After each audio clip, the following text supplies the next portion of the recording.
MR. ராதாவுக்கு மிஞ்சி ஒருத்தன் வந்து உலகத்திலே நடிகை கிடையாது. எம்.ஆர். ராதாவை மிஞ்சி ஒருத்தன் நடிக்க முடியாது. எம்.ஆர். ராதா வந்து ஒரு சங்கீத வித்வான் பாடும்போது தான் குரலுக்குள்ள ஏகப்பட்ட வித்தையை காட்டுவான். ஏற்ற இறக்கம் அந்த இதெல்லாம் வந்து ஆரோகணம் அவரோகணம்லாம் சொல்லுவாங்க இல்லையா, அது மாதிரி வந்து குரல் ஏற்ற இறக்கத்துல பல வித்தைகளை வந்து ஒரு பாடகன் காட்டலாம். டைலாக் பேசும்போது காட்ட முடியுமா? அவ்வளவு குரலுக்குள்ள வந்து அத்தனை ஒரு மிமிக்ரி ஆர்டிஸ்டுக்கு வந்து முதல் தகுதியை எம்.ஆர். ராதா குரலில் பேசுறது தான் பாங்க இல்லையா.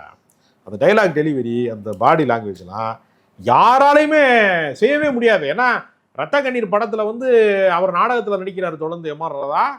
அது சினிமாவாகணும்னு முயற்சி பண்றாங்க அந்த நாடகத்தை. அப்போ வந்து சிவாஜி கணேசன் டேட்டு கேட்குறாங்க. அவர் அப்போ ரொம்ப பிஸியா இருக்கிறாரு, அவரால் டேட்டு கொடுக்க முடியல. அது தள்ளி தள்ளி போகுது. அப்போ கடுப்பா என்ன வேண்டாங்கன்னா எம்.ஆர். ராதா வச்சு படத்தை எடுத்தாங்க.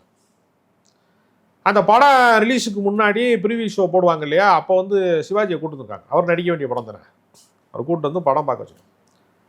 சிவாஜி கணேசன் சொன்னாராம், நல்ல வேளை நான் நடிக்கலை, நான் நடிச்சிருந்தா கண்ணீரும் கம்பளையும் ஆக்கியிருப்பேன்.